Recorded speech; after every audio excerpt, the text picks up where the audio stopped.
He stole the legendary email and paid the ultimate price. A number of years back, I was working for a company that had been around for many years. I was relatively new myself, but there were still a couple of old guard senior engineers who had been there from the start. These were the kind of people who knew where all the obscure, undocumented insider information was and could fix most problems in 5 seconds, while the rest of us might take hours.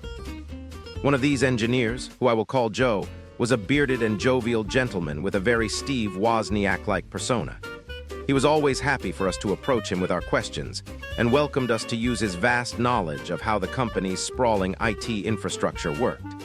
This made our lives easier and helped us cope with the constant, unrealistic expectations from upper management. He was a real, old-school engineer, someone who loved his job and was respected by everyone in the department.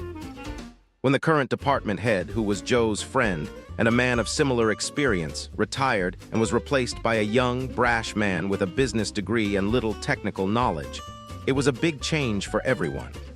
This new head was also named Joe. Fortunately for us, he did not interfere much with the technical aspects of our jobs, at least at first. Initially, the company wasn't strict about email address policies. In later years, they implemented a more formal policy, issuing staff addresses like first name, last name at department, country code, company, com. However, those who had been there from the early days kept their original name at company com addresses as an alias. It was a status symbol and a sign of authority. The retired head and Joe both had one, such as Joe at company com.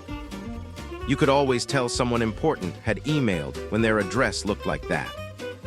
Most department heads were long-term employees who used these addresses. It wasn't long before the new IT head noticed this aspect of our corporate culture and clearly envied his peers. As a new employee, he was stuck with his formal email address, and they were not issuing new legacy email addresses except for those high up in the hierarchy. Even as head of IT, he did not have the authority to claim one. One day, he noticed Joe using his legacy address and saw an opportunity. Hear how their exchange went. IT head, "Hey Joe, great work on the capacity report. Getting it to me quickly means we can get approval from finance to expand our storage sooner than I thought." Joe, "Not a problem. Is there anything else you need from me for it?" IT head, "No, everything is there, thanks. But I noticed when you sent it through, you were using a different email address than the rest of the team." Joe, "Yes, that's the one I've always used since I started. Everyone knows to reach me there. Some of our older systems and scripts are hard-coded to use it, so I still get critical alerts on it, and I've set up rules to forward them to the current team addresses. The only alternative would be a big project to change everything, which we never received approval for." IT head, "I've got no problem with that, but I was interested in getting one of those addresses for myself. It would help people know I'm the head of this department, just like my predecessor. Can you make that happen?" Joe, "I'm sorry, I wish I could, but HR makes that decision. Their policy now is to only issue top-level domain addresses for C-level recruits and their assistants." IT head, "You've been here a long time. Surely you know someone who can make this happen." Joe, "Sorry, it's out of my hands. I can put in a request to HR, but I'm pretty sure they'll say no." IT head, annoyed, "Okay, do it and let's see what happens." Joe logged the request, but HR rejected it, citing policy and not wanting to set a precedent. Joe went back to inform the IT head.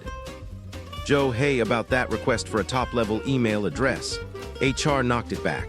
I did my best, but they were firm on their policy."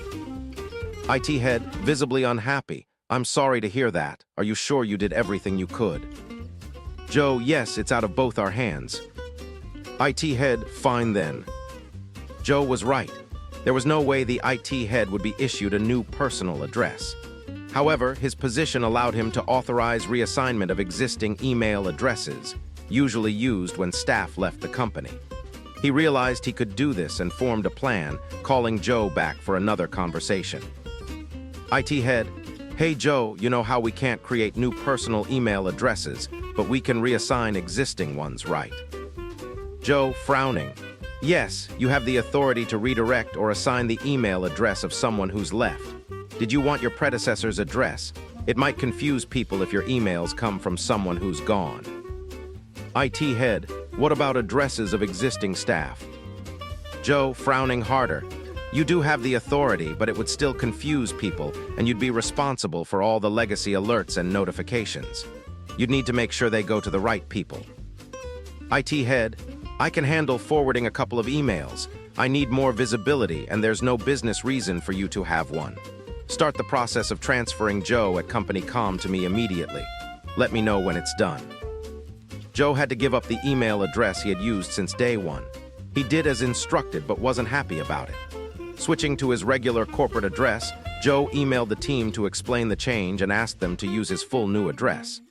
Meanwhile, the IT head sent out a company-wide announcement, proud of his new Joe at company com address and his position as head of IT.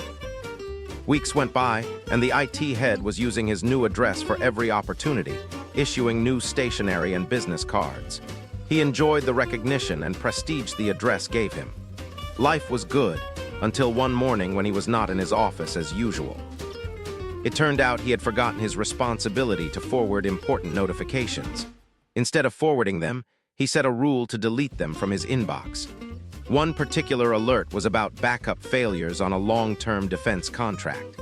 The requirement was to ensure regular backups of this old system, but the backup media had failed, and no one was notified because the alerts were being deleted.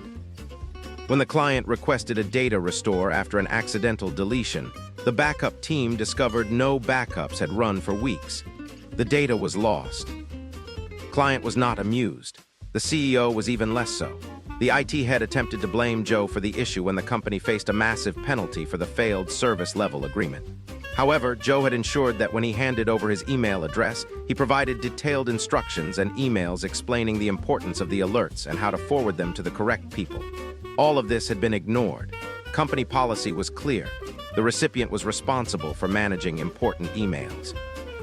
The IT head had failed in his responsibilities and did not last the probation period, leaving the company soon after. Everyone wondered who would become the next head of IT, HR, and management were quiet about it, leading to much speculation. On Monday, everyone was smiling when they saw Joe sitting in the IT head office. In the wake of what happened, management decided that the IT department should have a leader who actually knew about IT and appointed Joe to the position. He remained for a few more years before retiring or moving on. During his tenure, he was one of the best IT managers I ever worked for, and the position did not change his friendly, helpful, and supportive nature. I was sad to see him go, but while he was still with us, I smiled every time I saw an email from the old, friendly address Joe at company com, now returned to its rightful owner.